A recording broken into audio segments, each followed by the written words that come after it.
O Imparcial Entrevista, na edição de hoje, tem a honra de receber aqui nos nossos estúdios o deputado federal e o presidente estadual do PCdoB, Márcio Gerri. Márcio, que tem uma história aqui de política de longa trajetória, já passou aqui pelo PT, está no PCdoB, e trava uma trincheira grande agora na esfera federal, já foi secretário de cidades. Márcio, seja muito bem-vindo. E eu quero de antemão te agradecer pela possibilidade de a gente pegar e esclarecer aqui a tua vivência, tanto na esfera federal quanto na estadual, que agora a gente sabe que o PCdoB aí está dividindo várias situações. Seja bem-vindo. Agradeço a oportunidade de estar aqui para esta conversa, que com certeza será bastante produtiva. Márcio, de antemão já te pergunto.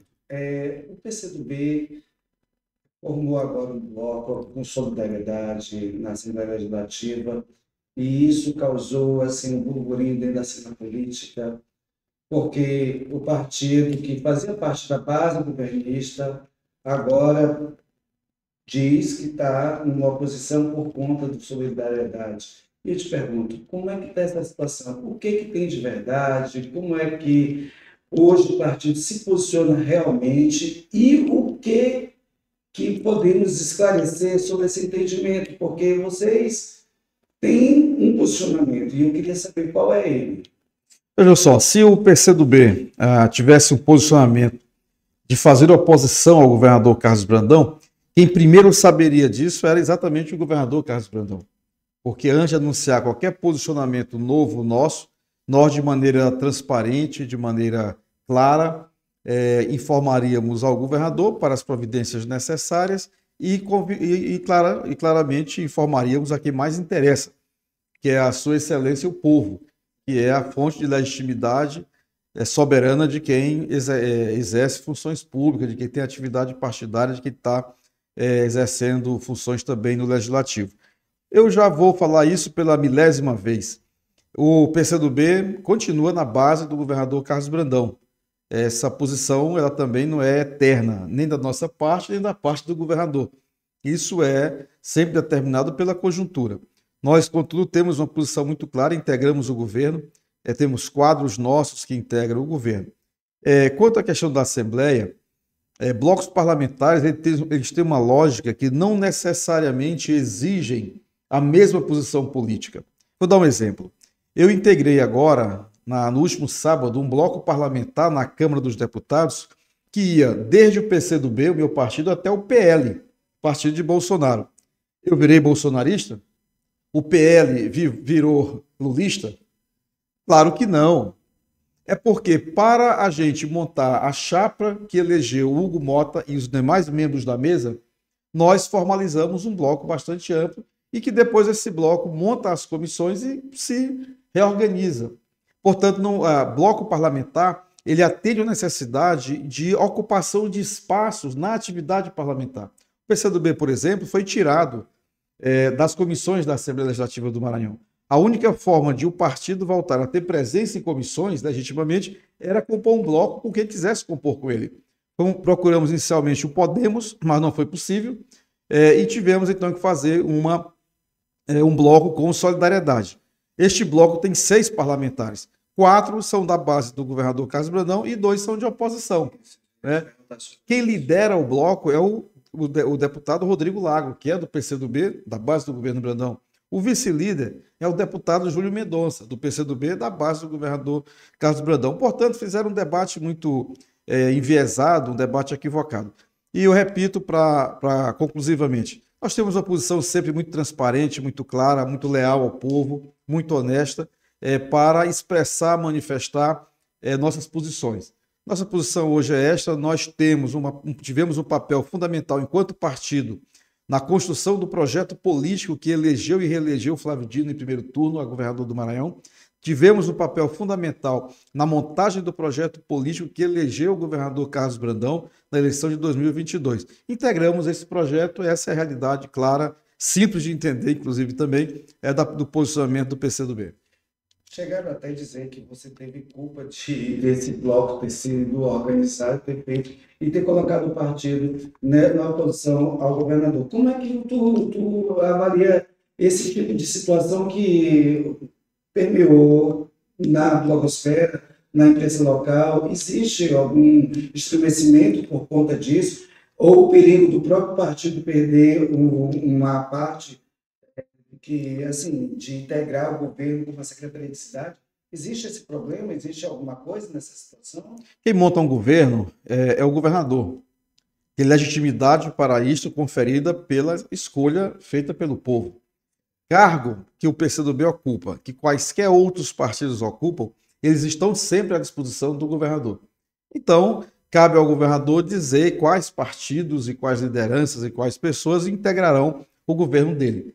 Repito, da parte do PCdoB, nós não mudamos de posição. Nós temos hoje a mesma posição que tínhamos no final do ano passado, quando, inclusive, no dia 13 de dezembro do ano passado, divulgamos um manifesto do partido, reiterando o seu apoio ao governo do Estado, recuperando, resgatando, relembrando a trajetória que nos trouxe até aqui e conclamando as forças políticas que construíram esse projeto a se manterem unidas para que a gente possa ter êxito nos desafios futuros.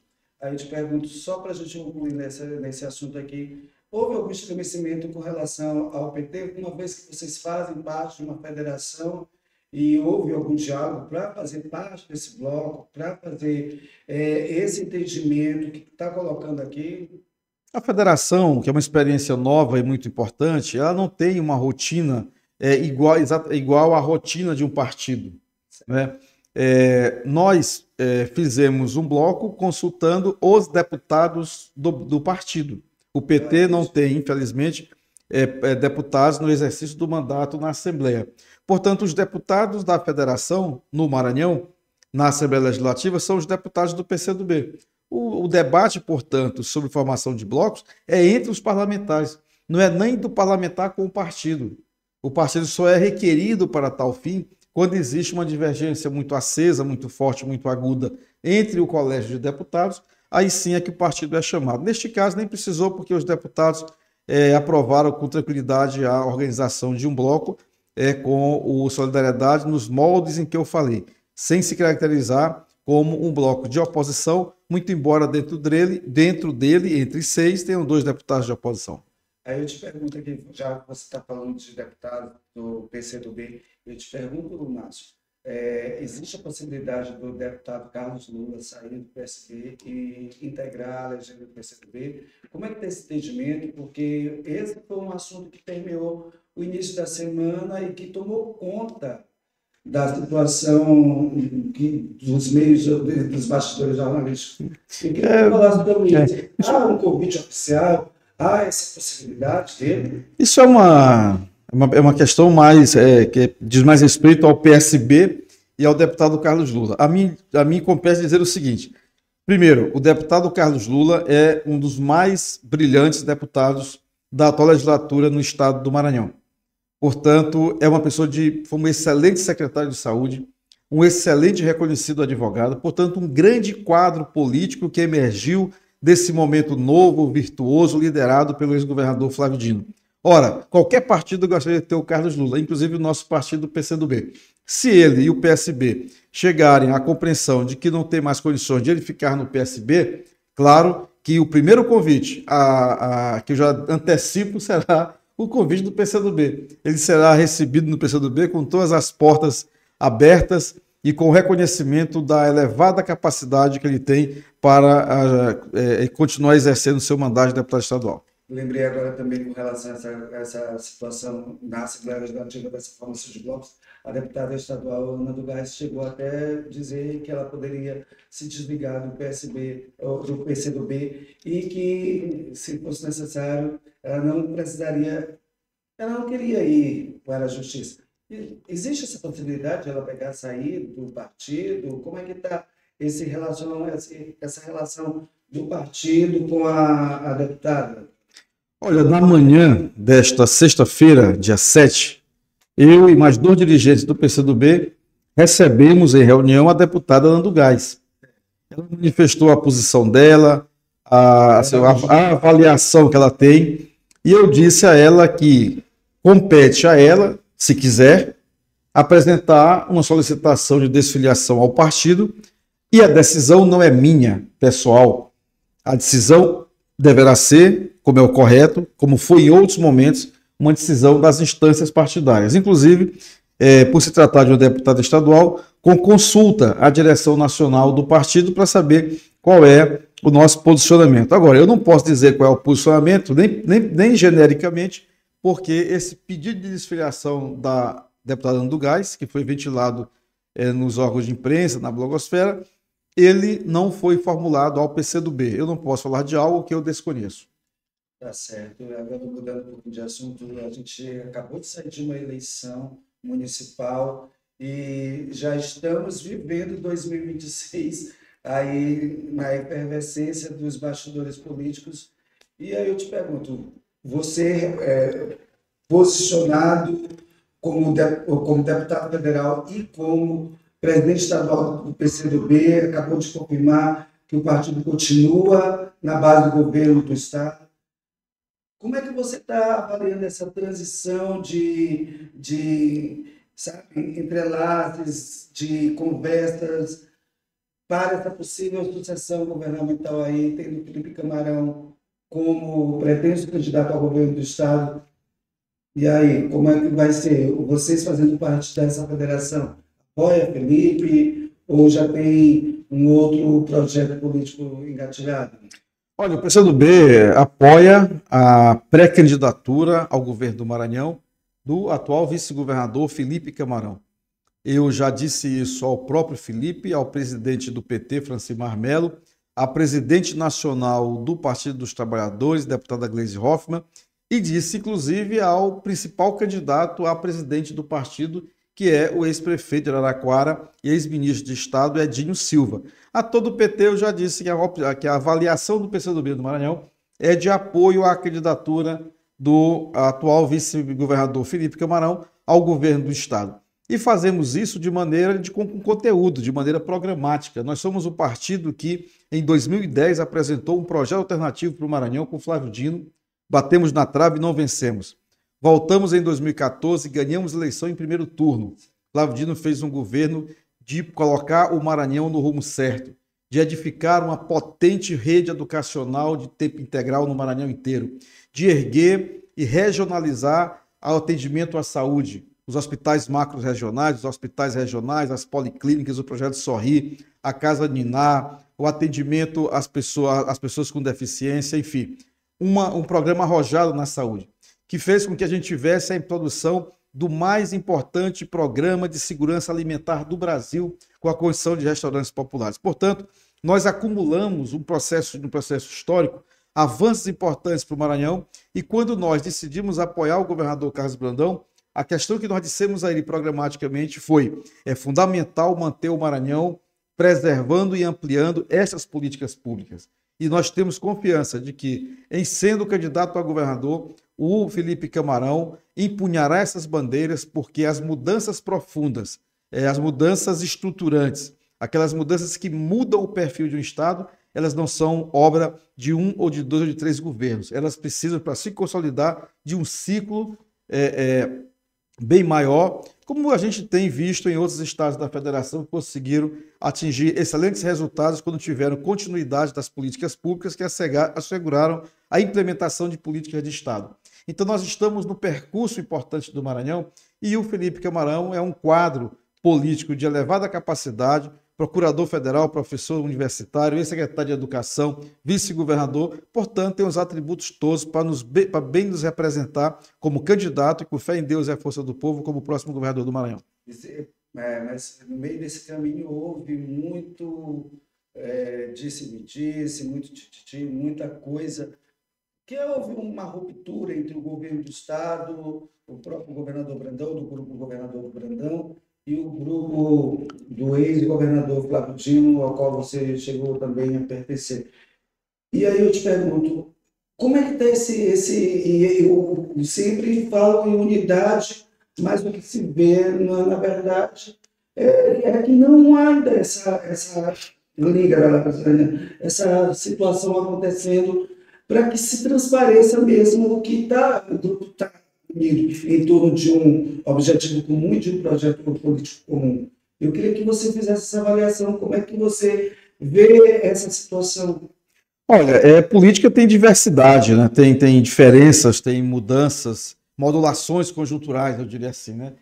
Às vezes está mais intenso, às vezes está menos intenso, é natural, é o processo da vida. A política é feita por nós, seres humanos, né? E tem os seus condicionantes. Agora, não há uma ruptura interna nesse campo político.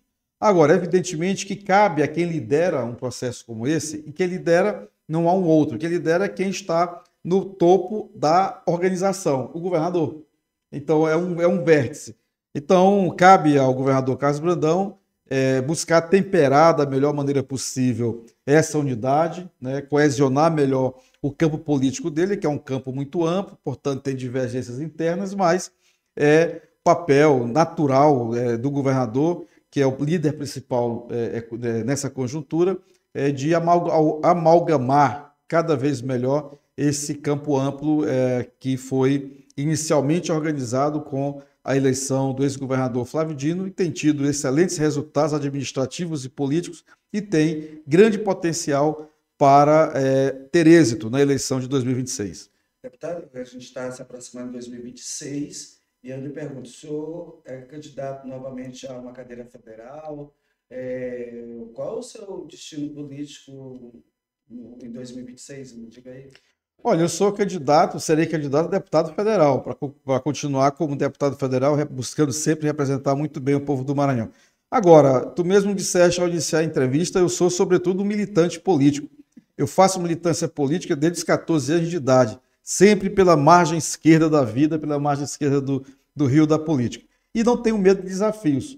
A política tem imprevisibilidades. Eu sou candidato a deputado federal, mas me sinto absolutamente em condições de ser candidato a qualquer outro cargo, desde que a conjuntura assim exija, desde que os partidos assim queiram, de modo que a gente, quando assinala um objetivo, não se nega a examinar outras possibilidades. Sou candidato a deputado federal, mas como militante político estou sempre a postos para quaisquer missões que coletivamente for definida para que eu possa cumprir. E o senhor, como presidente estadual do PCdoB, e a gente, nesse caminhar das eleições de 2026, o presidente Lula, possível pretenso candidato à reeleição à presidência, como é que fica o PCdoB do Maranhão neste processo? E também queria que o senhor falasse também de que forma o partido pretende ampliar a sua bancada, tanto na esfera federal quanto na esfera estadual, para que esse projeto político da margem esquerda, do qual o senhor participa e faz parte, seja exitoso. Olha, o PCdoB tem uma compreensão clara em âmbito nacional de que é fundamental a reeleição do presidente Lula. Nós estamos num momento muito grave da vida nacional e global. Nós temos um avanço de forças de extrema-direita no mundo. Nós temos um retrocesso global, uma defensiva estratégica no mundo do campo progressista. Nós não podemos permitir jamais que o Brasil caia em mãos fascistas, né? Então é fundamental ampliar, alicerçar, construir cada vez melhor um projeto político liderado pelo presidente Lula, pelos partidos de esquerda, pelos partidos do campo democrático, pelos partidos de centro, para que a gente preserve a democracia, garanta direitos do povo brasileiro e a gente consiga realmente cada vez mais ter uma nação sintonizada com os princípios da solidariedade, do direito social, da garantia de emprego, da garantia de renda, da garantia de acesso à educação, à saúde. Portanto, esse país que o presidente Lula está, com muita determinação, colocando em processo de reconstrução. O PCdoB se esforça para isto. E aqui no Maranhão, o nosso partido vai intensificar a sua atuação para ampliar seus quadros, para ter mais candidatos a deputado estadual, mais candidatos a deputado federal, para colaborar com a Federação Brasil da Esperança, porque nós precisamos fazer com que se quebre uma distância que há muito grande entre a referência do presidente Lula, que é gigantesca, e a baixa representação parlamentar desse campo Aí político? eu também já ia perguntar isso. Por exemplo, a gente sabe que o Lula é um presidente com uma popularidade muito alta. Temos uma federação aqui de partidos que fazem parte da base dele e pouca representatividade nesse sentido, principalmente na esfera municipal e nos demais municípios aqui. E na Assembleia temos só do PCdoB 4 parlamentares. E aí eu te pergunto, o que está causando esse distanciamento, na sua visão, na sua opinião, do Partido dos Trabalhadores, já que o senhor já fez parte dele, e da população, de quem faz realmente a máquina acontecer, os representantes serem eleitos? O que está faltando dessa autoidentificação? Eu acho que a gente precisa realmente encarar esse debate com a pergunta que tu faz. O que acontece para que não haja uma proporção melhor de parlamentares desse campo político? Por exemplo, na Câmara dos Deputados, nós somos 18 deputados federais. Nós temos 4 desse campo progressista, um do PCdoB, um do PDT, um do PSB e um do PT. Então, de 18, nós temos 4. Na Assembleia Legislativa, nós temos também um número pequeno. Tivemos um volume maior de deputados do PSB, mas ali pela gravitação da candidatura majoritária de governador. Nós temos no Senado um cenário melhor, porque, sob comando aí do ex-governador Flávio Dino, nós conseguimos hoje ter 3 senadores vinculados a este campo. O senador Everton, do PDT, a senadora Elisiane, que é do PSD, do Centro Político Nacional, mas ela tem uma inclinação mais para o campo da esquerda, porque ela foi de partido deste campo, do PPS, Cidadania, e a senadora Ana Paula, que foi eleita, que foi primeira suplente do senador Flávio Dino, e que com a saída dele para o Supremo, ela foi efetivada no mandato e é filiada ao PDT, tendo integrado uma chapa do PSB. Então nós precisamos fazer com que os 70% de intenção de voto e de votos que o presidente Lula teve aqui na eleição de 22, que a gente possa olhar para esses números e buscar fazer com que a representação proporcional, deputados federais, deputados estaduais, possa representar melhor esse campo lulista aqui no Estado. Isso requer um trabalho intenso do PCdoB, do PT, do PDT, do PSB, do PSOL, dos partidos, né, organizados aí do centro para a esquerda. A gente já está encerrando aqui praticamente a nossa entrevista e eu lhe pergunto aqui, diante do seu papel como parlamentar na esfera federal e também como presidente estadual do PCdoB, como é que o senhor vislumbra o Maranhão nos próximos 4 anos, diante dessa transformação do governo do Estado, que vai passar por um novo gestor daqui a 2 anos, e também a presidência vai também passar por esse processo? Como é que o senhor avalia esse caminhar de mudanças que estão à vista daqui a 2 anos? E vislumbrando já 2028, que também está próximo também, eu queria que o senhor falasse um pouquinho sobre isso. Eu acho que é bom situar a avaliação nessa década de 2015 a 2025. Ela foi uma década muito difícil na imensa maioria deste período. O ex-governador Flávio Dino, por exemplo, pegou um quadriênio muito delicado da vida nacional, com golpe para tirar a Dilma, com impeachment inventado, sem causa real, sem justa causa, crise econômica, desemprego. Nós tivemos depois a complementação do governo do Temer, que foi também um governo de grandes retrações no país. Tivemos o desastre, o apagão administrativo no Brasil dos 4 anos do governo Bolsonaro, que aniquilou com as políticas públicas no país e teve pandemia pelo meio. Então, o ex-governador Flávio Dino, ele foi um gestor de elevada capacidade, de muita performance, porque soube melhorar a situação geral da infraestrutura do estado do Maranhão num período muito adverso, mas num período também que houve agravamento da situação econômica nacional, repercutindo muito fortemente para o Maranhão, que tinha maiores fragilidades. Nós temos, desde o início de 2023, uma retomada importante que incide positivamente sobre a gestão estadual. O governo do presidente Lula tem sido extremamente generoso com o governo do governador Carlos Brandão, com o estado do Maranhão. Nós temos que tirar cada vez proveito melhor dessa dimensão conjuntural. E eu prevejo para os próximos anos, com o nosso projeto de eleição do nosso companheiro Felipe Camarão para o governo do Estado, exatamente um processo de desenvolvimento sustentável do Estado do Maranhão, de garantia e ampliação de garantia de direitos, de melhoria dessas redes que nós começamos a estruturar de saúde, educação, de segurança alimentar, de polo de desenvolvimento, de logística, enfim, de um combinado importante de ativos econômicos que nós podemos transformar também e ter desdobramentos sociais para melhorar as condições de vida do nosso povo. Tenho, portanto, uma visão otimista da conjuntura nacional, das perspectivas do Brasil e, dentro disso, das perspectivas do nosso estado do Maranhão. Deputado, muito obrigado por essa entrevista. Eu deixo aqui para o senhor fazer suas considerações finais para que a gente possa encerrar o nosso programa. Eu agradeço aqui essa oportunidade, me colocando sempre à disposição. O debate público dos agentes públicos é sempre muito importante para que a gente possa conhecer as opiniões, se posicionar. Nós temos um partido político e um mandato na Câmara dos Deputados sintonizado com a bandeira da democracia, com os direitos do povo. Tenho a honra de, na Câmara dos Deputados, liderar uma bancada. Liderei em 2023 a bancada do Maranhão, lidero a bancada do PCdoB, presidi uma comissão importante no ano passado e vamos continuar em 2025 trabalhando muito pelo Brasil, trabalhando muito pelo Maranhão, honrando cada um dos mais de 106 mil votos que os maranhenses me honraram para renovar o mandato na Câmara dos Deputados. Foi parcial entrevista por aqui e até uma próxima oportunidade.